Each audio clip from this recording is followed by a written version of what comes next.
Gérard, si on regarde un peu le ciel actuellement sur Trois-Rivières, est-ce qu'on va partir avec des pneus lisses et finir ça avec des pneus à rainure? Mais bref, si on a un spectacle en Formule 1600 dans les prochaines minutes, comme on a eu cet après-midi, les gens seront encore rivés à leur place. On peut s'attendre à tout puisque Didier Scranin va prendre le départ en 5e position. Lui qui avait signé 2 victoires l'an passé, avait la position de tête pour la première finale. Malheureusement, on est allé à la guerre avec 4 autres pilotes. Le podium est revenu, la première place est revenue à Bertrand Godin. Oui. Et quel spectacle on nous a donné dans les 6 premières positions. On s'échangeait les positions à qui mieux. Et ça promet pour la deuxième grande finale dans quelques minutes. Didier Scranin qui partait en pole position, tu l'as mentionné, et puis a eu vraiment, sans dire qu'il a eu des problèmes, on voyait qu'il ralentissait le tempo à un moment donné, et ce qui fait que les autres en ont profité pour autant doubler à l'intérieur qu'à l'extérieur, et c'est ça qui a été spectaculaire parce qu'on était vraiment actifs sur le freinage. Je l'avais mentionné avec 3 conditions de piste qu'on a vécues. Un début avec un circuit qui était passablement mouillé, moitié sèche en milieu d'épreuve et sèche. Et Bertrand l'a dit, hein? On l'avait mentionné lors du reportage que Bertrand, avec son expérience, c'est une course qu'il a à gérer. Il l'a très bien gérée, a attendu ses adversaires de la 2e, 3e et 4e position. Mais lorsqu'on a senti on voulait mettre quelque peu de pression sur la première position, mais là, on est allé à fond de train et Bertrand, qui a dédié sa victoire d'ailleurs à Jean Pagé, qui est un chroniqueur sportif qu'on connaît bien, qui est en phase terminale présentement. Exact. Olivier Bédard, le meneur au classement, voiture numéro 90, partait en fond de grille. Là, il s'est hissé jusqu'à la 3e position, va donc partir en avant du peloton. Moi, j'ai l'impression que c'est le numéro qu'il faudra peut-être surveiller. Il faudra surveiller. J'ai eu la chance de le rencontrer à la conférence de presse qui soulignait la performance du podium chez les Formules 1600. Et il est d'attaque. Hein. Il ne veut pas s'en laisser imposer malgré son jeune âge, malgré l'expérience que Bertrand Godin va avoir en avant de lui. Mais il ne faut pas oublier non plus Zachary. Lui a aussi est bien prêt. Zachary Vanier. Oui. Lui aussi est bien prêt à faire une chose l'autre. Alors, on peut s'attendre à tout. Est-ce qu'on aura des conditions de piste, 2 ou 3 positions, 3 façons d'avoir le circuit? C'est ce qu'on va voir, bien entendu, puisque tu l'as mentionné en ouverture. On a un temps incertain quelque peu, mais on va avoir tout un spectacle, ça, je vous le garantis. Demeurez à vos sièges, puisque la Formule 1600, on a 19 formules sur la grille de départ. Et c'est un programme triple. On a eu donc la première course cet après-midi, la seconde ce soir, et ils reviennent encore demain matin. Alors, demain matin, on va mécaniser les bolides durant la nuit pour s'assurer d'avoir les meilleures performances optimum sur le circuit. Alors, ça sera à voir. Mais ce soir, pour l'instant, faisons place à une course qui va être spectaculaire, j'en suis certain. Alors, la première course, on a étudié. On était sous des conditions mouillées. Alors, c'était peut-être un peu plus technique. Mais là, sur une surface sèche, au moment où on se parle, je pense qu'on devrait avoir un peu plus d'agressivité. Soyez assurés que Olivier Bédard, tu l'as mentionné, veut absolument signer une victoire ici même au Grand Prix de Trois-Rivières. Et surtout, à cause que c'est la 50e édition du Grand Prix de Trois-Rivières. Jerry, les voitures s'amènent sur la piste. Ça veut dire que dans quelques instants, on aura le 2e départ de la Formule 1600. Le Grand Prix de Trois-Rivières, une présentation de Tourisme Québec en collaboration avec Miller Lite et la ville de Trois-Rivières.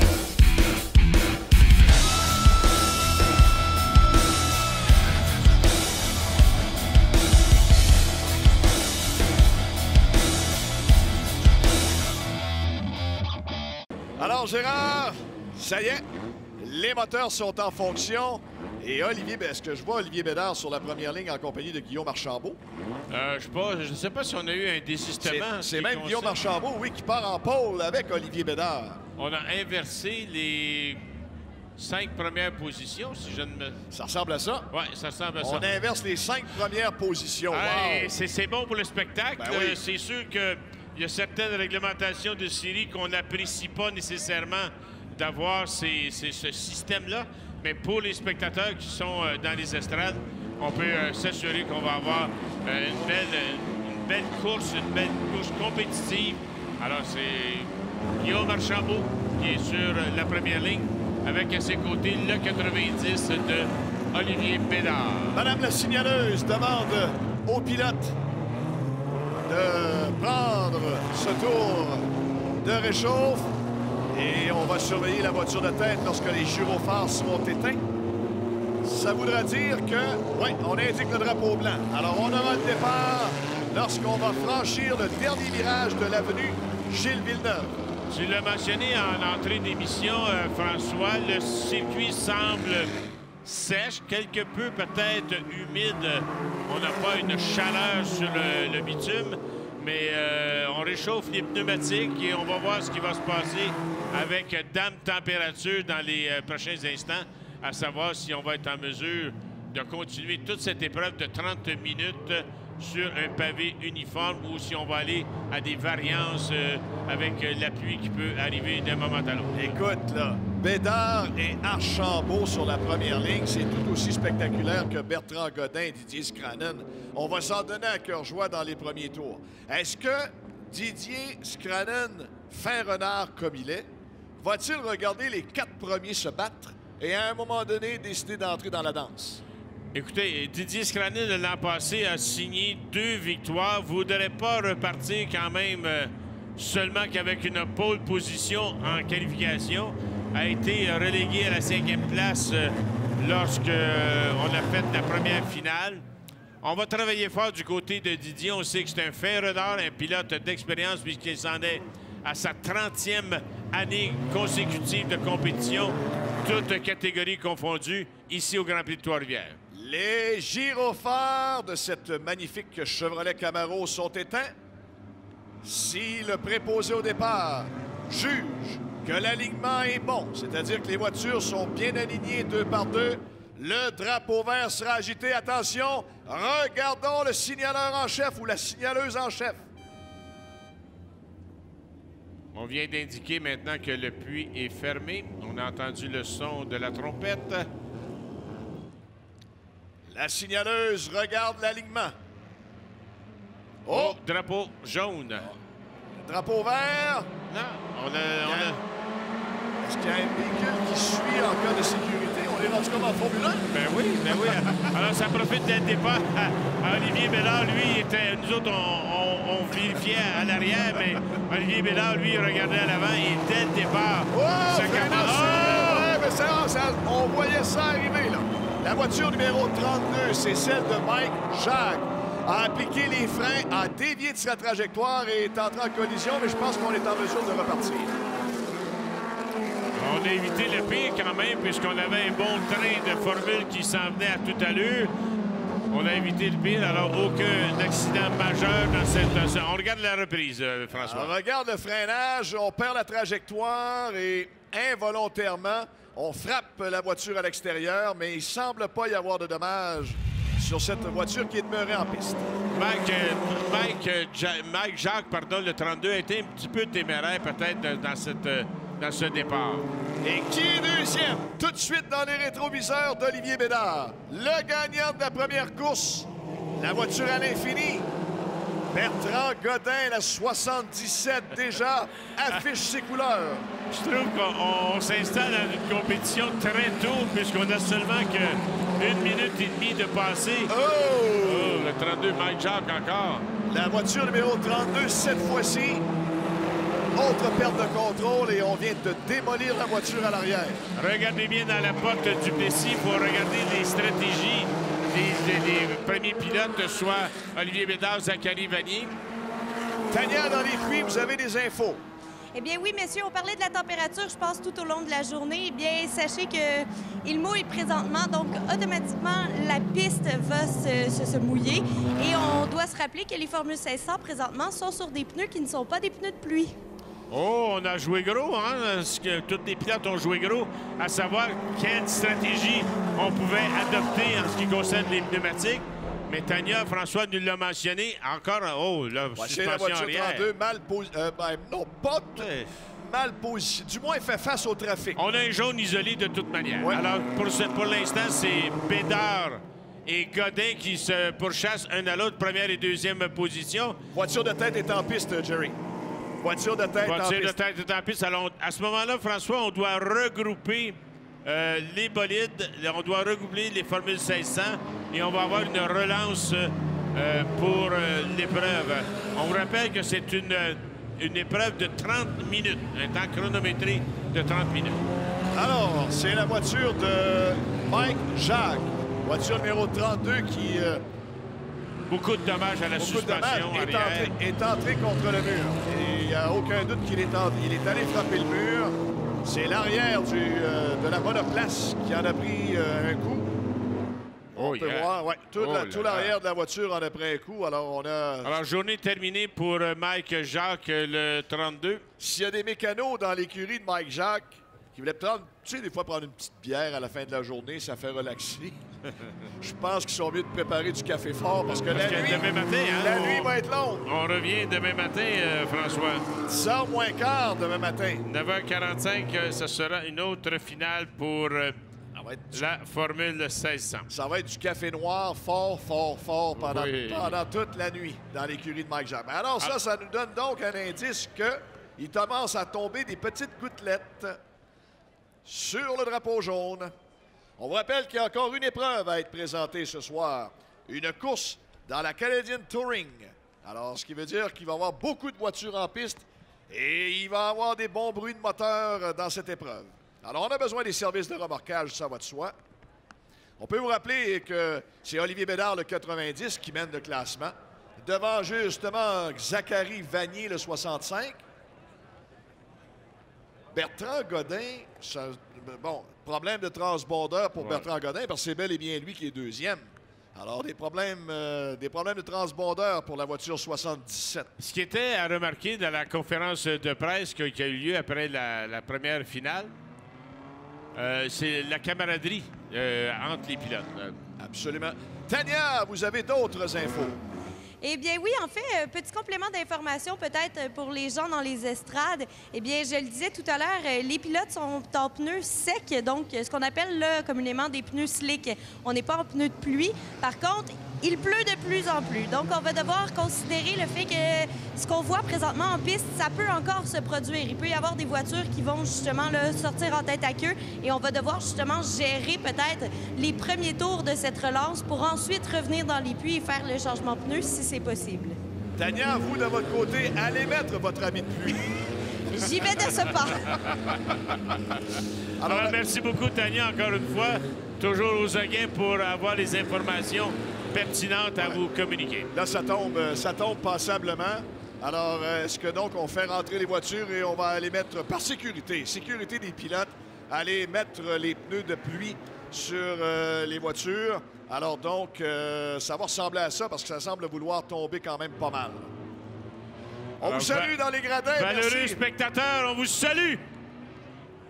Vous êtes des vrais. Vous êtes des vrais amateurs de course. Amis. Oui, mes amis. Le Grand Prix de Trois-Rivières qui vous présente ça pour une 50e reprise. Le Grand Prix de Trois-Rivières. Alors, merci d'être parmi nous. Alors, quelles décisions vont prendre... Quelles décisions vont prendre les coéquipiers, c'est-à-dire les directeurs d'écurie ou en tout cas le commissaire de la Formule 1600?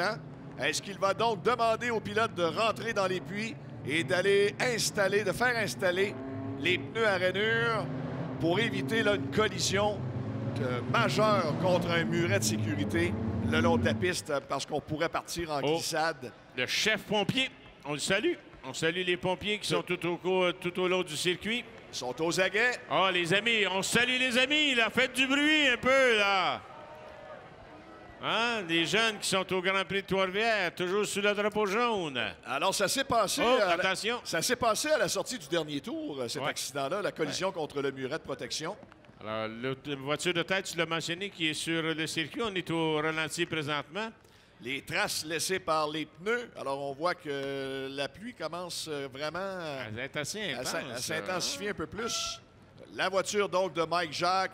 Messieurs les mécanos, on vous souhaite une bonne nuit de travail. en espérant qu'on pourra mécaniser puis revenir demain. Là. Mais on ridiculise pas la chose. Au contraire, c'est qu'on veut revoir Mike Jacques demain sur la piste, évidemment, pour cette troisième et dernière course de la série Formule 1600. Mené par M. Olivier Bédard dans la course, mené par M. Olivier Bédard au classement de la saison 2019. Zachary Vanier le suit au classement et Bertrand Godin est troisième au classement. Mais là, On tentera d'avoir pour demain matin le classement à jour parce qu'après 2 épreuves, Bertrand Godin a gagné la première. Ça vient peut-être de changer la donne. Alors, toujours sous le drapeau jaune pour l'instant, suite au dérapage de la Formule 500 numéro 32 de Mike Jacques. On va reprendre le tout.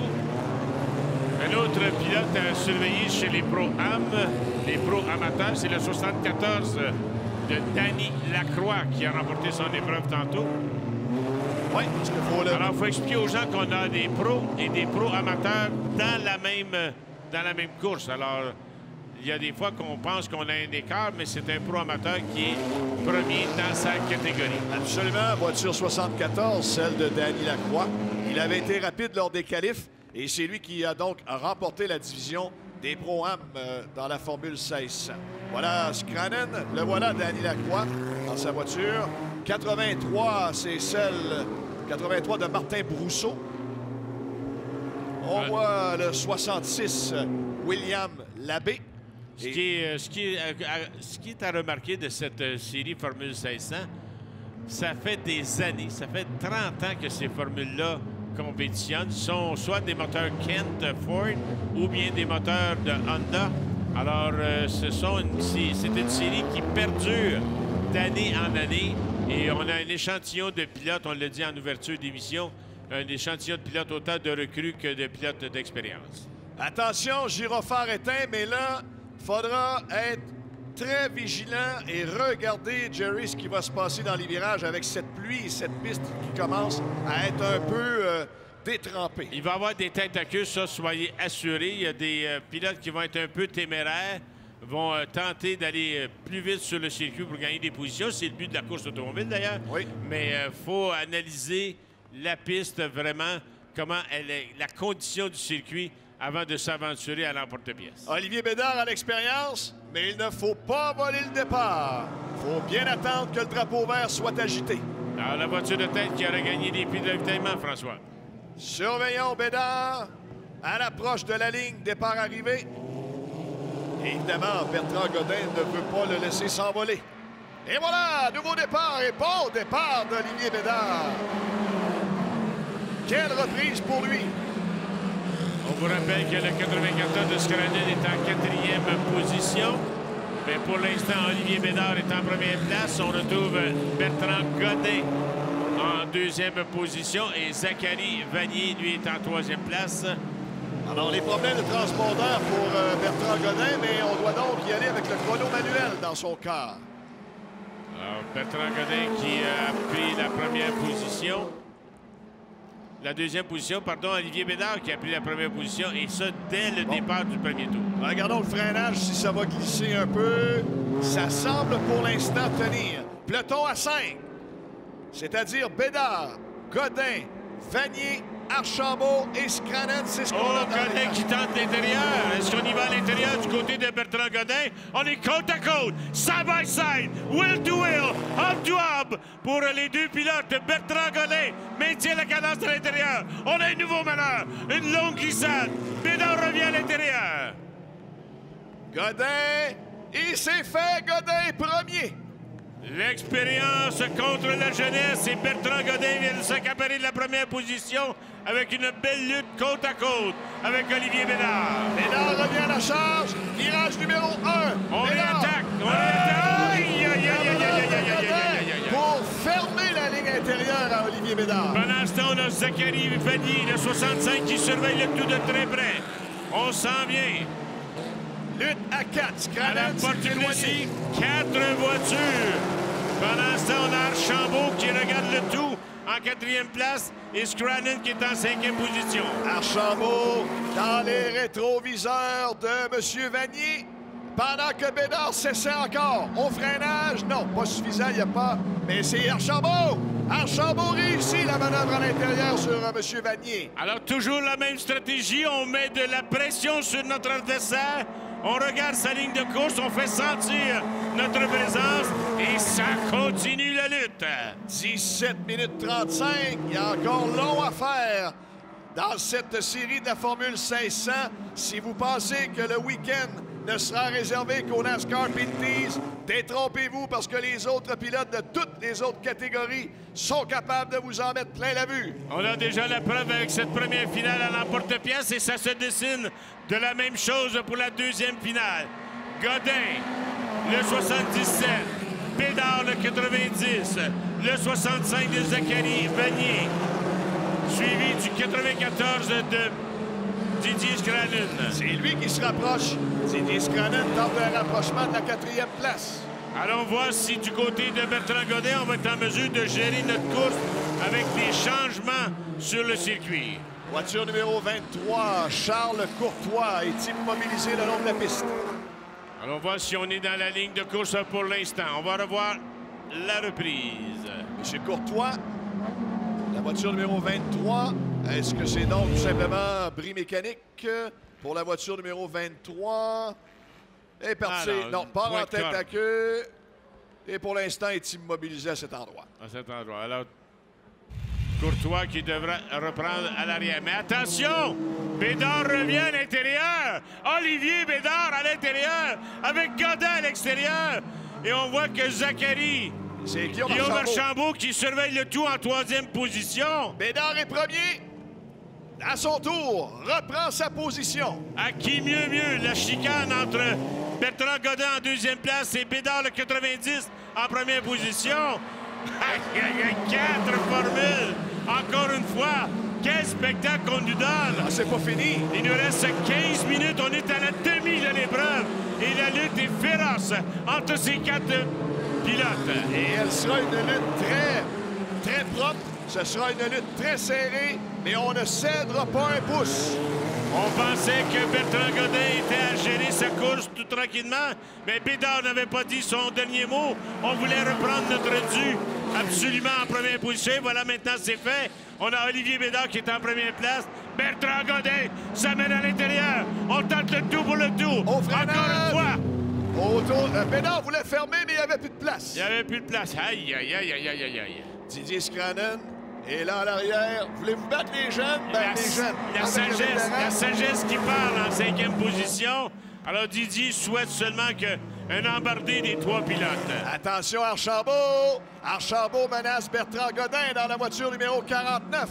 Quel spectacle entre ces 4 Formule 1600, sans oublier en 5e place le vétéran Didier Scrannon, le 94. Et même Danny Lacroix dans le Pro-Am fait extrêmement bien. Il n'est pas tellement loin derrière. Voiture de tête, François. Derrière Didier Scrannon. Bon, voiture de tête, est-ce que c'est la voiture de M. Courtois qui est mal positionnée? On a sûrement jugé que la formule était en mauvaise position. Il semble que oui. Oui, et voilà. Mais c'est de bon augure, hein, lorsqu'on reprend. On a toujours un spectacle lorsqu'on a 2-3 ralentissements de drapeaux jaunes successifs. C'est que les pilotes se resserrent encore une fois. On reprend le tout, on s'étudie encore un peu plus. On regarde les lignes de course. Et puis, regardez bien la relance, ça va être tout un spectacle. Ça, c'est donc la voiture de M. Courtois. Alors, parti en tête à queue. Est-ce qu'il a tenté de repartir?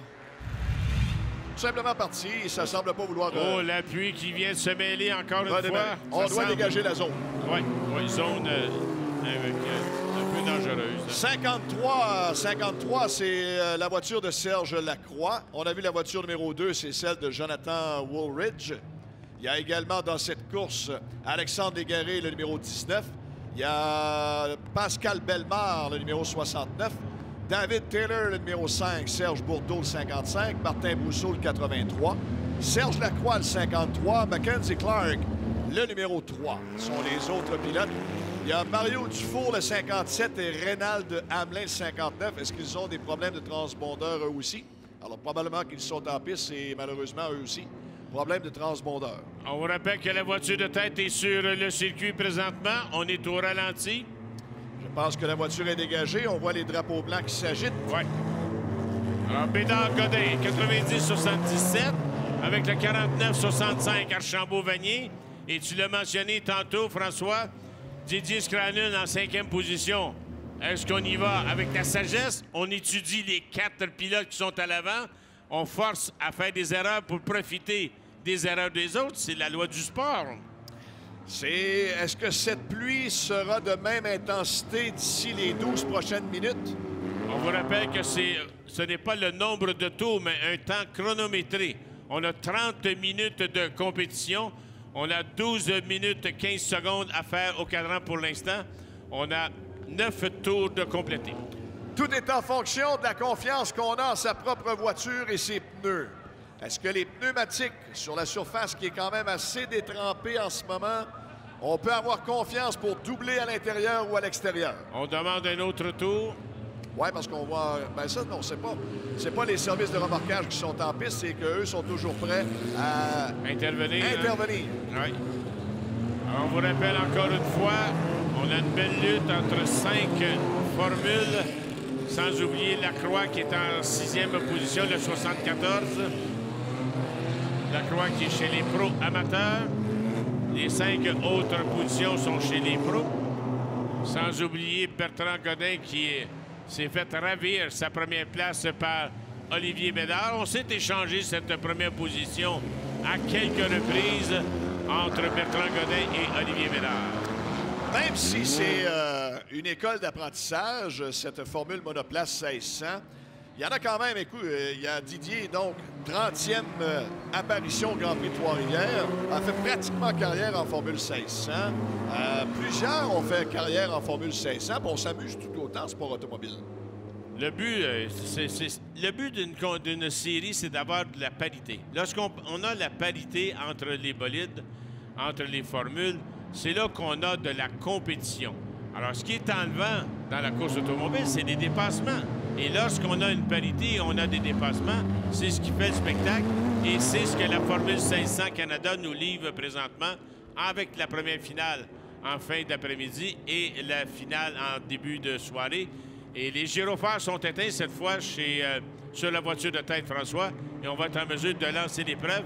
On vous rappelle qu'il reste 10 minutes 15 secondes à la compétition. Tout peut arriver. Là, on est fébrile. Il faut être concentré sur notre volant puisqu'on va avoir une relance dans quelques mètres. Quelle sera la stratégie de Bertrand Godin, Guillaume Archambault, Zachary Vanier et Didier Scranen? Quelle sera la stratégie employée sur une piste là, qui est de plus en plus détrempée? Attention, la signaleuse va agiter le drapeau vert dans un instant. On a vu, là, Bertrand Godin a fait sentir sa présence. On est allé à gauche quelque peu pour montrer à Bédard qu'on était fin prêt. Attention, on accélère. Godin le suit. On augmente la cadence. On arrive face à la ligne départ-arrivée. Et voilà François. C'est reparti au 11e tour. Attention à l'extérieur pour Godin dans le virage numéro 1. Est-ce qu'il est trop loin? On était très loin, François, mais on est bien à l'intérieur encore une fois. Attention, on amorce la porte du Plessis. On est encore une fois côte à côte. Et Bédard conserve sa première place. Bertrand Godin est à l'intérieur, mais dans la porte du Plessis, c'est un peu osé passer à deux sur une surface détrempée. Là, c'est Archambault. Archambault est dans la boîte de transmission de Godin. Au freinage, Archambault, il est deuxième. Oh, Godin qui vient de se faire la mesure par Guillaume Archambault qui même s'amène à deuxième position avec son bolide numéro 49. Le 77 est relégué à la 3e place. On a 11 tours de compléter. On s'en vient compléter le 12e passage. Gérard, il pourrait y avoir tout qu'un revirement en fin de course. Pour l'instant, c'est sous condition. Mais attention, ça pourrait faire mal. Oh! Vous savez que mon ami François Brolé, lui, est en communication avec... les officiels et moi, je dois analyser la course. Alors, on va voir ce que François Beaulieu va nous sortir tantôt. Attention, on y va maintenant. On reçoit toujours Guillaume Archambault et Bertrand Godin. Sans oublier Zachary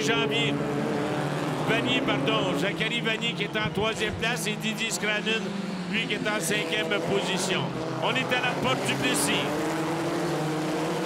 On a un circuit qui est détrempé au maximum. Regardez les traces d'eau qu'on laisse à l'arrière à nos compétiteurs. Oui, là, il commence à avoir beaucoup d'eau sur la piste. Là, Bédard se donne un petit coussin. devant Guillaume Archambault, qui est vraiment, pour être un gars qui est 31e au classement avec un seul point. Et a bien compétitionné tantôt dans la première finale, le 49 de Guillaume Archambault. Alors, c'est tout à son honneur. Et c'est pas des pieds des verts, là. Olivier Bédard à l'avant et à l'arrière, Bertrand Godin. Alors, il faut être aux aguets avec la Formule 1500 de Guillaume Archambault. Et même Godin perd du terrain au moment où on se parle sur la 3e place. C'est même Zachary Vanier qui commence à lui chauffer. Oups, on a glissé quelque peu. Ouais, on ouais. glisse du côté de la 77, là. Attention, même Scrannon, la 3e place n'est pas impossible pour la voiture 94. Du côté de Scrannon, on voudrait au moins avoir un podium, mais pour l'instant, la première position revient à Bédard, mais regardez Godin qui tente de par tous les moyens de s'avancer dans la 3e place. Oh, que ça dérape. Attention, il faut être prudent. Dans les virages, ça dérape. Surtout cette partie, faut pas les frapper les pneus. La sortie se passe bien à l'intérieur. Oh, Archambault commence à être dans les rétroviseurs d'Olivier Bédard. Et Godin aussi reçoit de la visite. Godin reçoit de la visite de Guillaume Archambault. Encore une fois, on a une lutte pour la première et deuxième et une autre lutte pour la 3e et 4e position. Et on a 3 bolides pour la 3e, 4e et 5e, puisque Didier Scrannon aussi se mêle à la fin. On arrive dans quelques instants au moment cruciaux de cette course. Ce sera dans 45 secondes. Alors, toujours Bédard qui est en première place. On tente l'extérieur quelque peu. On veut montrer à notre adversaire à l'avant qu'on est capable de compétitionner avec Olivier Bédard. C'est pour cette raison qu'on voit le 49 de Guillaume Archambault mettre de la pression.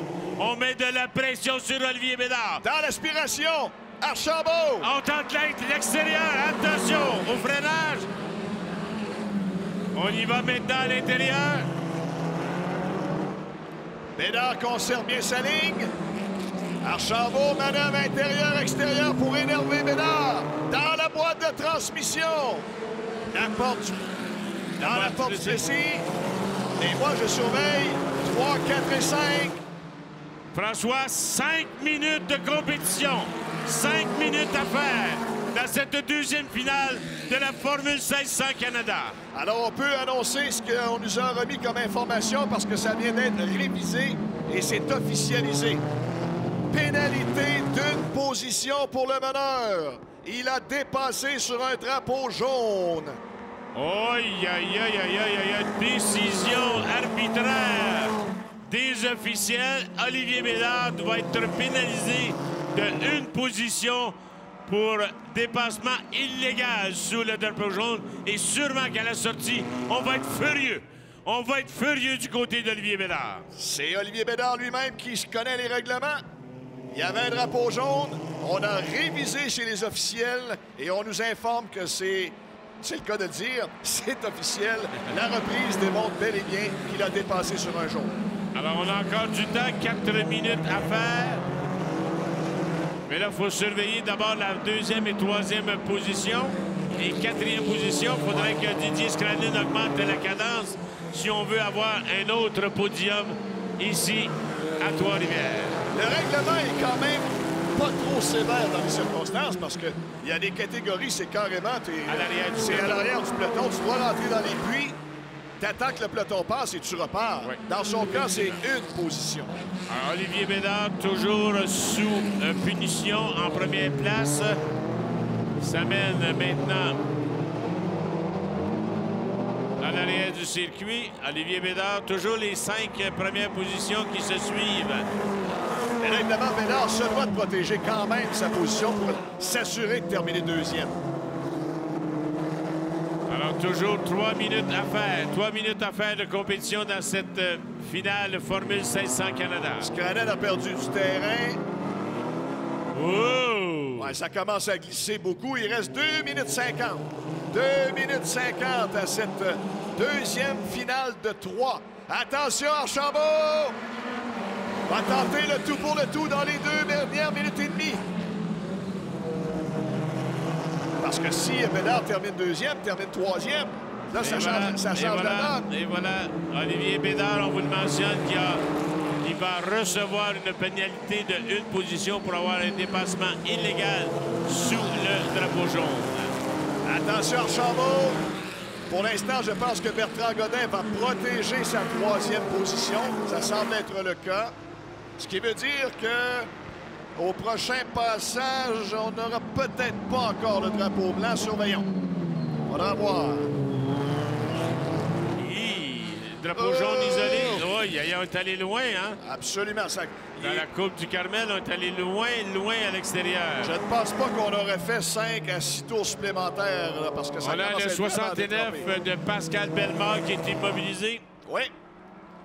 1, 2 et 3. Attention, Godin revient. Est-ce que Godin peut voler une autre place? Quel fier compétiteur, même dans les derniers tours, on ne veut même pas s'assurer de conserver une 3e place. Ça devrait être le drapeau blanc. Surveillons la signaleuse. Est-ce que c'est le drapeau blanc? Non. Non. Non. Pas de panneau blanc. On laisse encore. Alors, ce qui veut dire qu'on a 2 tours. Oui. On a encore 2 tours à faire. Non. Bonne sortie en dérapage. Petite glissade du 90, la formule numéro 90 de Bédard. Est-ce qu'on aurait une accumulation d'eau sur le circuit? Alors, Bédard qui est toujours en tête, on vous mentionne qu'on va lui assigner une pénalité de 1 position pour dépassement illégal. Attention, Archambault. Non. Va demeurer prudemment derrière Olivier Bédard. Le meilleur temps, malgré les conditions. Une 13. Une 13, 2 fois une 13 526. Et Bertrand Godin et Olivier Bédard ont exactement le même temps. Une 13 526. Alors, ça continue de plus belle pour le 90 d'Olivier Bédard, qui a une belle ligne de course quand même. Et il faut parler aussi de la visibilité, hein? La visibilité est réduite lorsqu'on est en 2e et 3e position et on se suit de très près dans la boîte de transmission. Alors à ce moment-là, c'est très difficile de voir. Dernier tour. Le panneau et Archambault. Le dernier tour. Attention. Archambault à l'extérieur dans la courbe numéro 1. Archambault a tout tenté à l'extérieur. Est-ce qu'on y va à l'intérieur maintenant? Oh, qu'il met de la pression sur Olivier Bédard. Aucune erreur n'est permise du côté du 90 d'Olivier Bédard. Bertrand Godin suit en 3e, lui.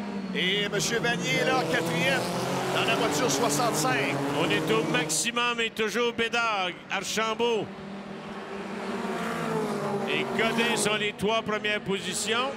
Il y a beaucoup d'eau dans le boulevard du Carmel. J'en parlais de la visibilité des pilotes qui sont à l'arrière de la première position, mais attention, Bédard veut quand même un podium. Il ne doit commettre aucune erreur pour l'instant. Est-ce que ça terminera de cette façon pour les formules 1600? Bédard, Archambault, Godin, Vanier, Scranen, Clark, Lacroix, Brousseau, Taylor et Bourdeau. C'est le top 10 de cette 2e finale de 3 en formule 1600.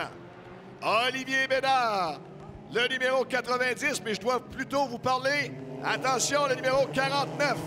Le numéro 49, Guillaume Archambault. On vous rappelle que c'est Guillaume Archambault qui remporte l'épreuve puisqu'on va pénaliser. Bédard n'est pas au courant. Là. Il n'est pas au courant. Bédard n'est pas au courant de sa pénalité. Exact. Et c'est à ce moment-là qu'il va être furieux d'apprendre la nouvelle. Le numéro 49, Guillaume Archambault qui remporte l'épreuve. La raison est fort simple. Monsieur Bédard a fait une manœuvre de dépassement sur un drapeau jaune. On vient de lui signaler qu'il termine 2e. Ouais, je pense que c'est même un signaleur qui vient de l'informer. Alors, la tête y va de gauche à droite. On est mécontent. Non, On salue quand même ses favoris, ses admirateurs. J'ai hâte de voir la réaction d'Archambault dans son arrivée dans les puits. Oui, Tania va être là pour recueillir ses commentaires, puisqu'on va avoir des commentaires judicieux quelque peu. Il savoir vraiment l'opinion d'Olivier Bédard, si on a le temps, bien entendu. Ouais, M. Archambault ne sait pas encore qu'il gagne. On devrait lui annoncer la nouvelle dans les prochains instants. Alors, on amène la formule sur la fausse grille. Et voilà. Est-ce qu'on va lui annoncer la nouvelle dans son écurie? Encore une fois, on a eu des revirements. On vient de lui dire qu'il gagne l'épreuve. Et voilà Guillaume Archambault! Ah, voilà, le vainqueur. Guillaume Archambault, Bertrand Godin qui est à ses côtés, est venu lui signaler. Il était heureux pour lui. Alors, Bertrand, lui, finit en deuxième position. Alors, si on regarde le résultat officiel, Jerry. Alors, Guillaume Archambault qui est en première position avec le 49. En deuxième place, on retrouve le 90 d'Olivier Bédard. En troisième position, ce qui complète le podium, c'est le 77 de Bertrand Godin. Sans oublier en quatrième place le 65 de Zachary Vanier. Et le vétéran Didier Scrannon, lui, termine en cinquième place. Voilà donc pour le top 5 de cette deuxième finale de 3. On vous rappelle que les pilotes de la Formule 1600, dernière épreuve du week-end, deuxième week-end du 50e anniversaire du Grand Prix de Trois-Rivières. Demain matin, 9h45, donc la deuxième course en Formule, pas la deuxième course de la journée, mais la troisième en Formule 1600. On y va avec le résumé, François. Alors, départ sur une surface qui était encore sèche. Regardez la différence. À ce moment-là. Et Olivier Bédard a conservé sa position de tête. Bertrand Godin et Xavier Vanier suivaient dans l'ordre. Il y a eu l'accrochage parce que Monsieur Jacques est sorti de sa trajectoire et par la suite est allé frapper le mur pour malheureusement détruire le derrière de la voiture. Un nouveau départ sur le vert. Toujours Olivier Bédard en tête. Bertrand Godin, toujours Xavier Vanier qui suit. Mais à ce moment-là, Guillaume Archambault est quatrième. Ce que je remarque dans cette finale, un beau dépassement ici, ce que je remarque dans cette finale, c'est la discipline des pilotes. Avec les changements de circuit, de conditions de circuit qu'on a eues, on a quand même été capable de bien conduire de façon professionnelle. Et c'est tout à l'honneur de la série, la Formule 1600 Canada. Godin. Ouais. Alors, Godin, Bédard, côte à côte. Belle lutte. Archambault qui suivait à l'arrière, lui, d'un œil attentif. Il a commencé à se mêler de cette lutte-là. Voilà Bédard qui garde sa position. Et c'est là qu'Archambault est arrivé. Et il y a eu une autre sortie en tête à queue. C'est la voiture 23 de Charles Courtois, mais sans dommage. Une autre relance. Avec ces relances successives, on a eu des changements de position. C'était à prévoir. Avec une surface cette fois-ci détrempée. Bédard conserve sa ligne. Et voilà que Godin, par l'intérieur, a tenté le tout pour le tout. En sage conducteur qu'il est, savait qu'à deux, dans la porte du Plessis, c'était dangereux. L'expérience du côté de Godin, on voulait un podium, on l'a. On a bien conservé sa position sans endommager le bolide. Et voilà maintenant, on pensait couronner Olivier Bédard en première position, mais pénaliser d'une position à cause d'un dépassement illégal sous un drapeau jaune. Et j'ai l'impression, Jerry, que Guillaume Archambault doit être heureux de cette victoire. Le voici avec Tania dans les puits. Eh bien oui, messieurs, je crois qu'on est tout détrempés, mais on a eu quand même toute une course. Guillaume, vainqueur de cette deuxième épreuve du vendredi. Dis-moi comment tu te sens. Je me sens super bien, c'est sûr que je me sens super bien. Faut que je l'avoue, puis c'est le temps. C'est ma première victoire en carrière, donc je suis vraiment heureux de le faire ici au Grand Prix de Trois-Rivières. Sous la pluie en plus, ça prouve vraiment, ça différencie les gars des vrais, là. Fait que je suis vraiment content. Puis ça va sans dire que battre Olivier Bédard, écoute, c'est sûr que c'est un honneur, mais il était très difficile à passer. Évidemment, j'ai gagné parce qu'il y a eu une certaine pénalité que je connais pas encore. C'est sûr qu'on n'aime pas ça gagner comme ça, mais je vais l'apprendre c'est quoi parce que c'est ma première. Puis je suis vraiment content. Il y a beaucoup de monde qui m'aide. Puis il faut que je les remercie, toute la gang. Je fais qu'une seule partie du travail. Ils font tout le restant. Écoute, je peux rien faire sans eux. Donc, merci beaucoup à toute mon équipe. Est-ce que ça nous booste pour demain matin? Je sais pas combien on part demain matin, mais sûrement. Là, ouais, je suis pas mal primé, ça, c'est certain. Eh bien, le vainqueur, Guillaume Archambault. Oh, Jerry, première victoire en carrière. Première victoire en carrière et contre Olivier Bédard en plus. On a bien maintenu sa position en deuxième place. Aïe, aïe, aïe, aïe, aïe, aïe, quelle belle performance. Et jeune homme en plus, hein? Jeune homme dans la fleur de l'âge. Alors, un nom à retenir, bien entendu. Regarde la camaraderie, là. C'est ça que je disais, même si Olivier Bédard est en pénalité. On va écouter les propos d'Olivier Bédard qui est en compagnie de Tania Baudin. Eh bien oui, justement, c'est la course automobile. Parfois, ça arrive. Olivier, pénalité d'une position pour dépassement sur drapeau jaune. Quand même, toute une course, gestion de la température. Dis-moi comment ça a été de ton bord. Je comprends pas pourquoi on a une pénalité, parce qu'on regardera le vidéo. J'ai fait le dépassement, il n'y avait pas encore de jaune. J'ai vraiment vérifié. Puis il s'est arrivé après, on était côte à côte. J'étais en avant. Puis malheureusement, je pense que Bertrand aurait dû lâcher là. Mais non, on va se battre, puis c'est une victoire. C'est une victoire. On l'a prouvé sur la piste, la voiture était fantastique. On a eu beaucoup de pression, mais vraiment, je pense qu'on mérite cette victoire-là. Puis je voudrais saluer les personnes de Groupe Touchette qui sont ici. Ils courent en une autre série, puis je suis content de les avoir ici. Je suis content de gagner pour eux ici. On t'attend au podium, donc je ne retiens pas plus longtemps. La deuxième position, mais aussi le meneur tout au long de l'épreuve de Formule 1600 ce soir. Il est difficile de rajouter autre chose.